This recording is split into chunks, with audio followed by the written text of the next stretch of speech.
Hey, it's Jack with New River Farm Sawmill. Just doing a quick review. This is a 100-hour review on the Mecalac AX1000. We had this thing for about 3 months now, 2 months, something like that. We put 100 hours on it. I use it every day, pretty much every single day, and just wanted to cover a few things that we love about it. We're not going to get super nitpicky. There's a few things that we wish were a little bit different, but I'm just going to say overall, we love this machine. It is awesome. It's a workhorse here around the sawmill. So come on, let's check it out. Alright, so a little bit of background about this piece of equipment. It's about 12,000 pounds. I don't know if that counts the attachment or not, but it's about 12,000 pounds. I think the tipping load is a little over 9. If it's straight, I think it's a little bit different if it's articulating. Obviously it's an articulating loader, so it goes this way, and it also, the front stays on the same level as the forks all the time, but the back can articulate, I think, 15 or 20 degrees. But it goes about 10 feet, I think it's 10 and a half feet to the bottom of the pin here when you lift it all the way up. So that brings us to good point number one, which is the value. So this was $75,000 compared to a lot more expensive machines from other manufacturers. I don't have a lot of experience with other manufacturers, small compact wheel loaders. Okay, so I'm not going to compare this to their equipment. I don't think that's fair because we don't own one of them. But for a loader that can lift 9,000 pounds, it has a driving payload of, I don't know, 5,000 or 6,000 pounds. We just wanted something that was nimble, that could get all around every single part of the sawmill here. They could handle logs, they could move gravel, they could move sawdust with the bucket, they could move dirt. We just needed something that could handle everything and also be very maneuverable. So for the value, this is an incredibly capable piece of equipment. Like I said, it was $75,000. This is 2024. It might have been cheaper a couple of years ago. I don't know. Maybe it'll be more expensive in a year. I don't know. But I think this is a 2023 model. It's 2024. We bought it brand new off the lot. I think it's a very good value for what it is. You can spend a lot more on other loaders if you want, but I love this for that reason. Number two is the size. Like I said, good point number two is it's only about 6 feet wide from outside to outside, which means I can drive it in next to the sawmill and scoop sawdust. I can fit it in the building at any single one of our spaces. It's not more than 8 feet tall. I can drive it almost everywhere I want to. You could take this thing down a small path if you wanted to, where you're not taking a bigger loader. So between the weight, which you can tow behind like any 2500 or 3500 truck, and the width and height, the dimensions are just fantastic for this. Alright, so another great thing I love about it is the quick connector and the hydraulic attachment points up front. So this is a HLA log grapple that I've reviewed in another video. I love it. But it has 3/8 inch flat face couplers, so they're both male, but these couplers are on both sides. Okay, so there's one over here, one over there. They're both male, and they're on the carriage. So when this tilts forward, the couplers go with it, the couplers go back. Alright, I got the boss with me because she wasn't being patient over there, but the hydraulic quick connect on it, these pins right here are controlled from the cab, so there's no getting out to change attachments. There's just a diverter which diverts it from here to these pins, which are just cylinders that go in and out. I love that feature. I also love that it's not a skid steer quick attach.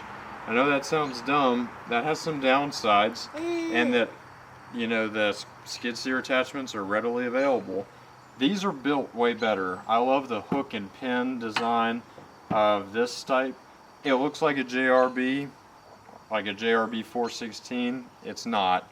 It's a Mecalac specific attachment, which is kind of bad. Point number one is it only takes Mecalac attachments, or you have to get them custom made.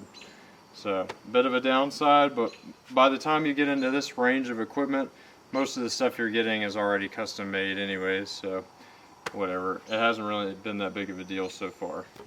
So one thing that I don't love about it is the level indicator. It's made for the bucket, not the forks, which is fine. And it works, like it is functional, but I've had it for 100 hours. You see how it just came with this very clean white line. When this line touches these lines, you have a level bucket. Well, I've had it for 100 hours. I use it a lot. Like, this thing is used hard, but it's not overused for what it is. You can see a little bit of the paint's already chipped off here. They could have etched this in. They could have done something and then put the white paint in there. But just having the paint on there, I mean, you see loaders for sale that have 20,000 hours on them. There's no way this is going to last for 20,000 hours. But the level indicator is huge. You need that. So Mecalac, you need to improve that. A good point is the engine. So this is 74.9 horsepower. I think I'm saying that right. That means there's no def on it. It's a hydrostatic transmission, so yeah, when you go up hills it slows down a little bit, but that's what makes it so easy for being accurate when you're driving it. You can inch it forward, you know, barely a half an inch. It's super easy. When you let off the gas, it just stops moving. So I like the hydrostatic, even though I understand it has some downfalls when it comes to like hills. You see this is kind of dirty in here, but everything is very easy to get to. So you got your water separator right here, easy to empty. Your fill cap for fuel, easy. Easy to check your oil right here, right?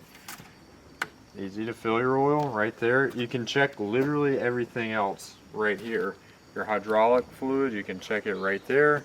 It's just a very nice design, in my opinion. The air filter sits right there. It's easy to get to. I haven't really done any work on this engine, but I can see what's going on. It's very quiet. It's super smooth, man. It is super smooth. It's a Deutz engine. I think it's 2.9 liters. I think I'm saying that right. Maybe I'm wrong. Somebody can tell me. But overall, I love this engine. So here's another thing I don't love. It does come with a manual, and the manual is fairly good. But it doesn't come with any service manual. So there's things that it says an operator should be able to handle. They don't really go into any detail whatsoever in the regular manual.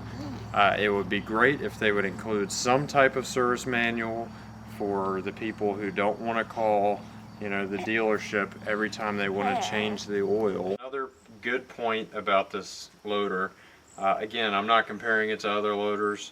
I've only been in a few other ones, but by and large, the cab on this is amazing. It's roomy. There's plenty of room. I hop in here all the time with something, whether it's just a tape measure, occasionally it's a small chainsaw. There's space right here, which is nice. It's not cramped. You know, occasionally, I guess when you're swinging your leg over or getting out, you can hit that, whatever. I don't care. I think there's plenty of room. I'm 6 feet tall. It's comfortable to drive for a long time. The seat on it is superb. It's literally like a Cadillac seat. There's so many adjustments on it. There's got to be 20 different adjustments you can make to it. About the cushion, the lumbar, everything. It's a great seat. Everything's just very visible. I love the fact that there's not, you know, this isn't covered, this is glass. So when I'm driving in and out of buildings, this building is plenty tall, but I have another one down there that's really close. I can just look and see what it looks like up there. When I was hanging trusses on the building, or when I'm unloading a log truck, sometimes my visibility is like right here, so not having to duck down to look at stuff, this is great. It's really quiet in here. The visibility is fantastic. You get great views with the mirrors. You can open this window all the way up. You do have to scoot that mirror out of the way, but you can open this window the same as you can the other side, and this will all be open. So I usually don't like to do that because it gets really dusty, but the visibility, fantastic. It's low to the ground. There's not a bunch of steps to get in and out of it. And they really knocked it out of the park with the cab. So if you can see this here, it's a very simple dashboard. I'm going to turn this on, turn the air off. It's a very simple dashboard. I know it's kind of dusty, but it shows you everything you need. You know, you got your fuel in there. You can check your temperature. It gives you your hour meter. Okay. Flashers. This is your diverter valve. You just press and hold that, and then move this forward or back, and that's how you do your quick attach. So super easy. Comes with the wheel chuck you see here. So good is this whole interface is very simple. You have some extra buttons over here for things, you know, like work lights, your strobe, your defroster. This is your ride control.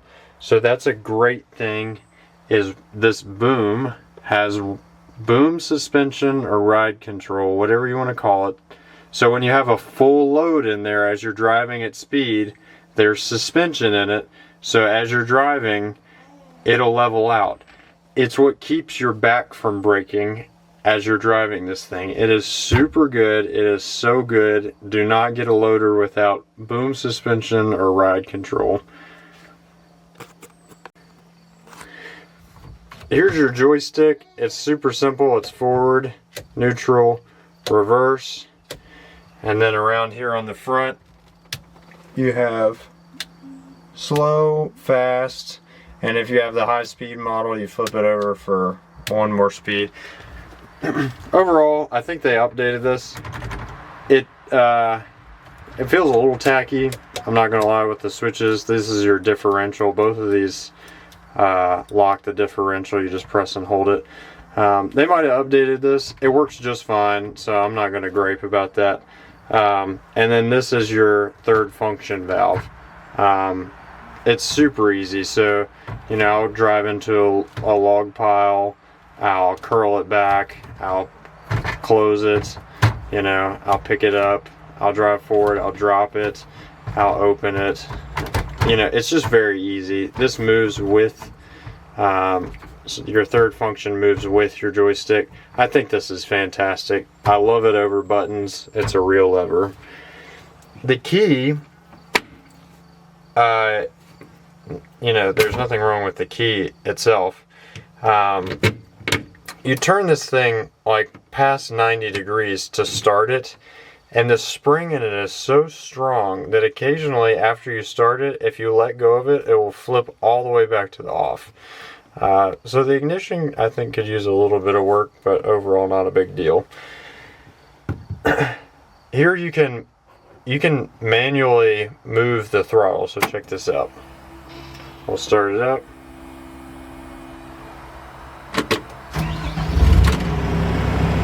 So if you want to run an attachment, you can turn the throttle up and leave it up manually. And now your speed is not, your ground speed is not connected to your throttle. So your throttle is separate from your ground speed. Then you just press your accelerator pedal to go forward or reverse to control your speed.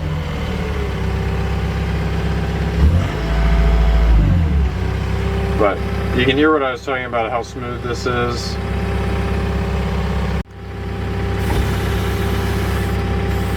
So I find the hydraulics good.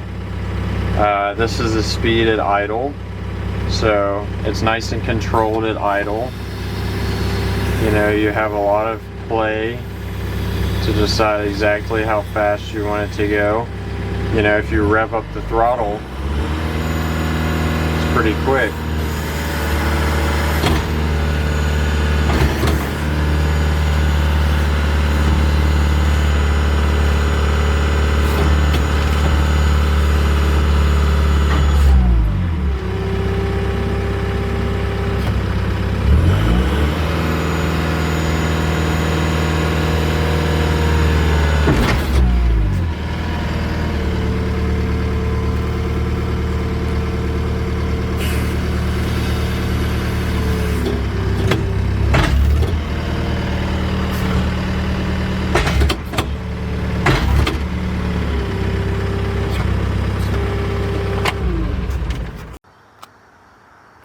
Alright, so any negative comment I've had so far has been very minor and mostly just, you know, little nuances. This is the biggest one. It arrived without the air conditioning working. It did not work for the first 75 hours. So I know that sounds, some things, like I'm not going to be the guy that complains about cup holders and all that first world stuff. This cab gets warm. It's all glass. It's like a little oven. So it arrived in May up here, and the air conditioner did not work. I don't know why. For some reason, at 75 hours on the hottest day we had had up until that point, it decided to start working. I flipped the switch a couple times, like I had done every single day in hopes that it would one day work.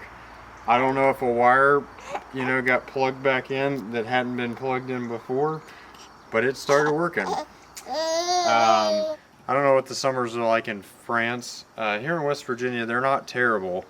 If I had this machine in the south, though, I don't think the air conditioner would cut it. I think they need to put a bigger one on here. They need to do something. I installed a fan, so I run the fan separate from the air conditioner so that both of them are running simultaneously. But on a hot day, it's just trying to keep up. It doesn't really cool the cab very much when the temperature gets above about, I don't know, 80, 82, 85. So that, I would say, might be the biggest problem with this loader overall, is the air conditioner. If that thing pumped out 10 times as cold as what it does now, which is, it actually is pretty cold now, the fan just cannot keep up. The fan for the blower, the AC blower, all the vents are just too far away from you. So by the time the air gets to you, it's really not moving very fast. I think if they could upgrade that, it would be killer. So this is the monoboom. This cylinder is underneath as opposed to being over top like your typical Z-bar linkage. What it means is when you're sitting in the cab, you can look straight down it. There's nothing obstructing your view. It is super easy to see. The visibility is fantastic. It's got dual cylinders on either side. I'm sure that's a pretty standard thing. Maintenance is really easy on it. Honestly, you just put the thing all the way down. You grease up all your points. You lift it up a little bit to get to this last point down here. It's really easy. I think the monoboom is fantastic. I honestly wish this was the standard. I don't know what the other ones look like. This is perfect. I would love to plow snow with this, to do virtually anything with the monoboom. So they knocked it out of the park with this design. I think this is a 1 or 1.3, 1.5 yard bucket. So you can kind of see how big it is. You know, like I said, I'm 6 foot. It's a good sized bucket for the front of it. When it curls back, the visibility is fantastic. I think it's a great bucket design, and it comes with the bucket and the forks, the low profile, high visibility forks. Okay, so at the end of the day, I love this loader. If I had an opportunity again, if I needed to buy another loader of this size, I would get this same loader again. I think overall it's an exceptional value. The size versus the capabilities is fantastic. The engine is super smooth. The lift on it is incredible for the size. You know, I'd love for them to fix a few of the things that I mentioned, like the AC and the level indicator, but those are fairly minor compared to the capabilities that you get for the machine. Maybe not the AC, but it started working, so I guess it's all right now. Like I said, I think Mecalac is a great company. You know, their customer service is great. Ryan from Mecalac came out here when he was in the area and came over here to the sawmill and watched it work. So overall, I can't say enough good things about this loader. You're going to see it around here for a long time. You know, if and when we need a bigger loader, we're probably looking at a Mecalac. I think for the money, you can't beat these.